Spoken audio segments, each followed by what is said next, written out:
welcome everyone. Tonight, Prep Matters Town Hall, we'll be talking about letters of recommendation. I am Maureen Delaney, educational counselor at Prep Matters, and I've been here for a number of years. I've been working with students applying to high school, from high school to college, and from college to grad school with Prep Matters and with high schools in New York City and in the DC area.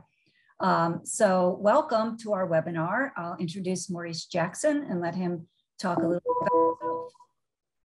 Thank you. I'm Maurice Jackson. I am actually a new addition to Prep Matters, but I come with a wide range of experience, having worked pretty much all over the US and worked with every kind of students, purely academic students, athletes, artists, and sort of every situation in between. So I'm super happy to be at Prep Matters. Great. That's what makes our jobs really exciting, is that each individual comes with many different threads, and it's just fascinating to get to know people and all of their interests and activities. So off we go tonight for letters of recommendation. See, here we go. Maurice is going to start us off here. Yes, so letter of recommendation, why are they important, right? So before we hop in, right, I like to think about the college application as a portrait of your student. And so with each moving part of the application, the portrait is sort of filled in. And so letters of recommendation definitely play a really important part of that portrait. So what do? They really lend context to the application, how the student thinks, how they learn, their character, but also they provide some anecdotes about who the student is either in the classroom or on the field, and any other extracurriculars. But really, the job of the letters of recommendation in this portrait is giving context and beyond, allowing the readers to see who the student is beyond just their numbers. Right. They're an endorsement from your academic community or from your athletic community, and people who are sharing information about you and your future plans, right? And how you see the world. So Maurice, does every college and university use letters in the admissions process? Yes, for the most part, they do. Okay. There are a few that do not use letters, right? So you want to check requirements. There may be some that say, okay, we would like one, we might want two. We are willing to read two plus an optional, right? So check out your requirements to see if they play a role, and then how much control you have over how many. And absolutely, because recently during COVID, a lot of schools changed their requirements, and some don't even take counselor recommendations. So it's really important to check those requirements. Yeah, and check, for example, engineering students, do they want certain core subjects? Are there particular subjects they would like to see? So, okay, so who writes these letters? So typically, the letters come from two teachers from your junior year, and ideally core academic classes. Okay, so you're thinking you want to choose two teachers, junior year, because this is the last full year before you apply to college. And these are the teachers who are going to know you basically now, not when you're just starting high school freshman year or who knew you sophomore year.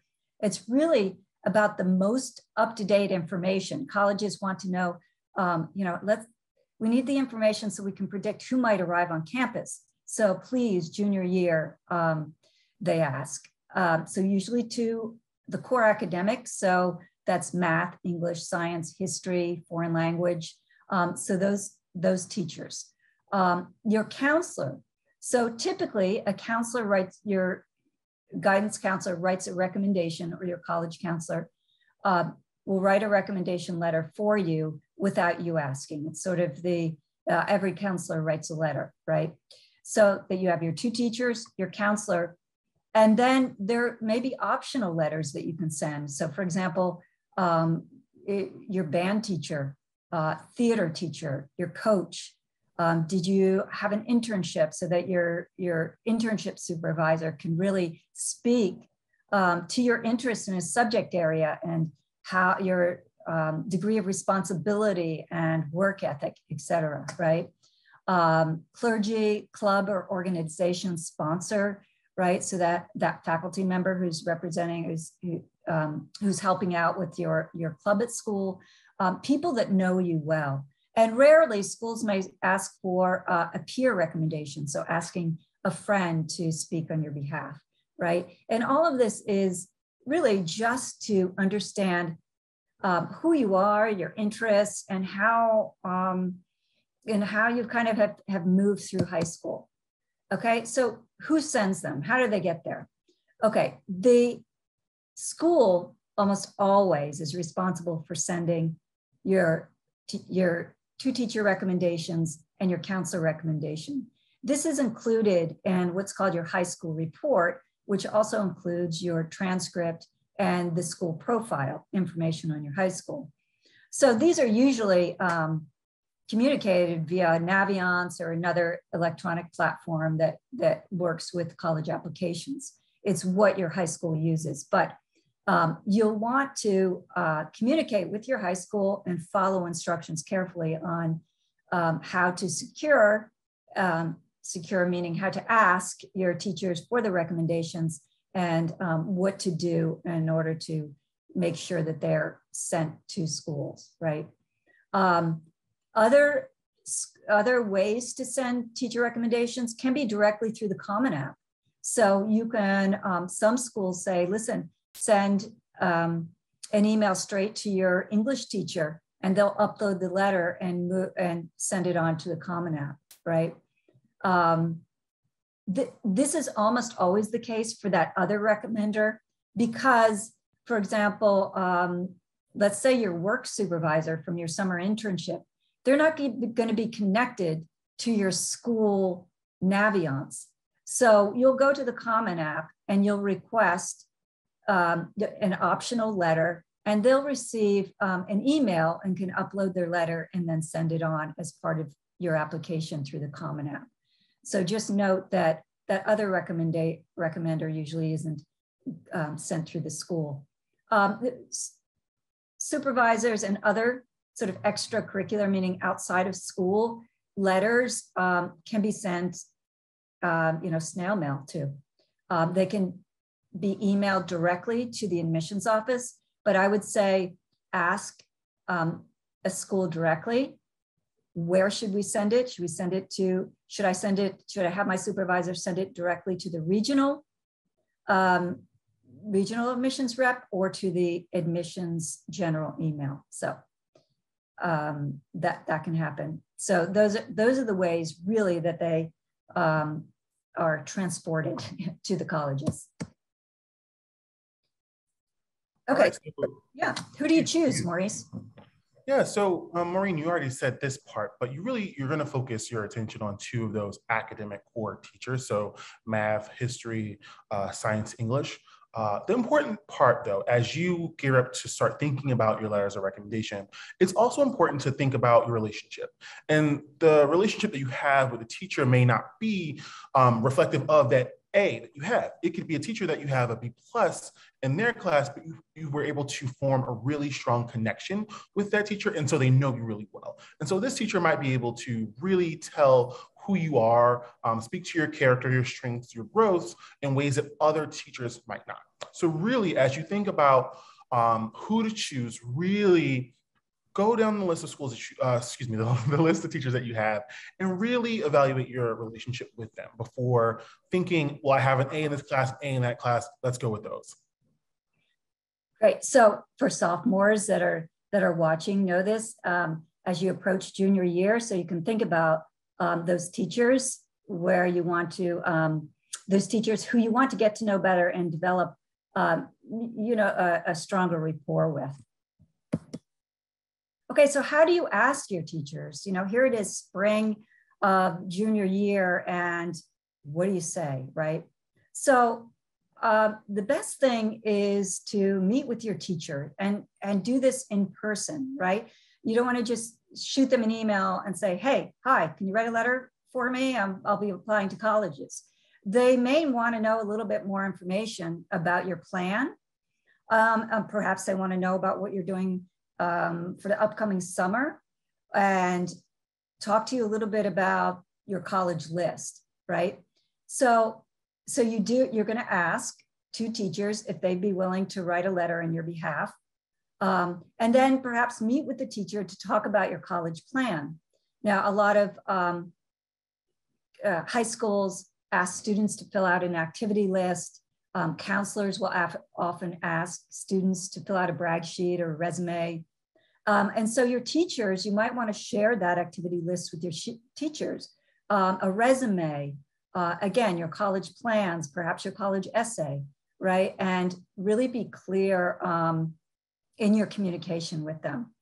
Also, senior year, when you come back from the summer, you've written your essay, you have your plan in place, you know the timing of your applications, touch base with those teachers because they'll need your deadlines, right? They'll need to know, okay, when, do you have an early decision, an early action? Are they due by October 15th or December 1st, right? So you want to be clear with your deadlines to your school counselor and your school teachers. So, and again, gratitude, send a thank you note. Be sure to, again, that communication is really important. Okay, confidentiality. This is a super important note with regard to letters of recommendation. So I know I've had a ton of students be super eager and they really want to know exactly what their teacher said about them and hope that it's all the great things. Unfortunately, when you start this process, you do waive your right by signing the FERPA, and you'll do that through Common App, and you'll also do it through any of the other electronic services like Score or Naviance, where basically you just waive the right to read that, and you aren't able to read it until you've actually gotten to college. So really, you won't know, and your counselor or your teacher won't really be able to give you a copy or tell you what is in the letter. But I can also tell you that your counselor has probably read that letter and can assure you that it's a good letter and that your teacher has probably said some really great things about you. Right. If you ask your teacher and your teacher says, yes, I'm willing to speak on your behalf, then you can move forward feeling secure about this being a positive letter, right? But it is a letter that goes from school to school. So it doesn't stop in parents' hands or student hands. It's really a school to school confidential letter.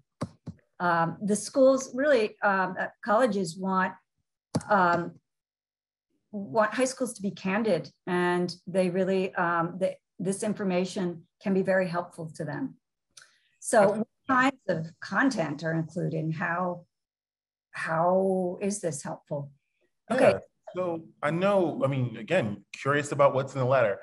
So what is included in your letter? Typically, it'll provide some specific classroom examples. So maybe there was a really difficult exam that was coming up, and you saw your teacher after school almost every day to really get additional help. Your teacher will include some of those. They'll also remark on your academics. Did you get an A in the class? But they won't really talk about your extracurriculars unless they are working directly with you, which will only add another layer to the letter, but most times they won't talk about your extracurriculars in that letter.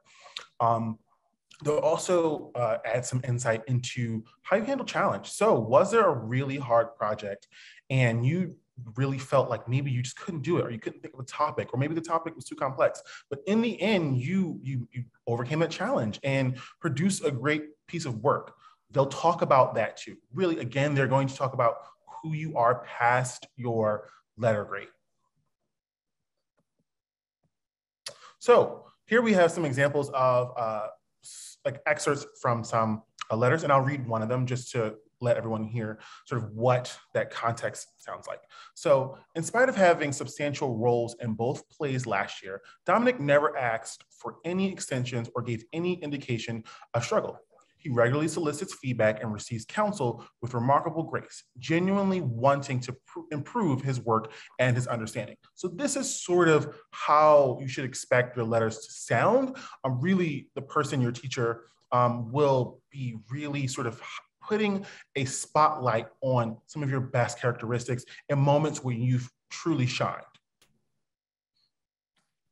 Great. I was just thinking of the word highlights, right? So when you shine, I was thinking highlights because really there's only so much space and these essays, they can't write on and on. So they're going to choose highlights about you to share. And these are important as, again, like Maurice said, as colleges are putting together grades, the rigor of the coursework, and then they really find these insights helpful in these highlights. So what to be aware of or be aware of? So the okay, thanks, bye approach. And it's a little bit like shooting off that email saying, hello, can you write the letter? Thanks, goodbye, right? It's running up and saying, yeah, they said yes, okay, thanks. And then they never hear from you. Again, make sure that your teacher has the information that they need in order to move forward in a thoughtful way. So again, your activities, resume, any deadlines, your college plans, and sharing a little bit of your vision with them. So be careful not to sort of do the automatic ask to teachers where you have an A, teachers that you've known the longest, or teachers you really like the teacher. Again, you want to think carefully about interactions in the classroom and who really has witnessed your a strong performance from you, right? So classes where you participate in discussions, but it could be that you had a B+ in the class, but you really are expressive and articulate about your ideas in that class, and the teacher has responded well so that you've gotten to know each other. Beware, again, like I said, follow instructions from your counselor in the counselor packet, and all the instructions related to Naviance, Scored, Common App, etc. Allowing for enough time is really important. It's planning ahead so that the teachers have the time to think carefully and put these letters together, and, again, in a thoughtful way. Asking, check in with your school, but asking before you head off to the summer. So for those teachers who do write letters during the summer, they can, they'll have the time to do that. And know the college specific requirements. So be careful about that, because the primary source of information is on the college website. So be sure to check those requirements as you're planning this part of your college process. And again, be sure to write thank you notes and to be open to these two teachers and your counselor with your communication, so that if they need anything else and reach out. And remember, check email, right? When you're applying to college, communication is really important. You have to check your email every day, just in case there's some kind of follow-up that you didn't anticipate. So really, it's pretty simple. The big idea behind the letters of recommendation is to add context about your curiosity for learning. Colleges, their goal, they need to determine, are you ready for college? Are you a good fit for their school? How do you learn? And a little bit about your perspective on the world. So these essays, the essays that come from you, the essays that come from your teachers and your counselors, this adult perspective is really an important share on who you are. And finally, remember to focus on what you can control. So you can control how you ask, the nature of your ask for your teachers. Again, you can control that communication. You can control the materials that you provide, making sure that you plan ahead and have your materials ready. And you can control the follow-up and your thank you notes, right? So Maurice, any other tips to provide here? Maureen, I think you covered all of it. I mean, I think that last part about focusing in on what you can control is super important, because again, I think if you've gotten a teacher's word, they're going to write you a letter of recommendation, know that they're going to put really great things in there to really highlight you. Great. Okay, so coming up, our next town hall is going to be with Katie Dunn, and she'll have an admissions panel talking about trends and applying to college, which will be May 19th at 7 p.m. So thank you so much for joining us. Thank you, Maurice, and we'll see you at the next town hall.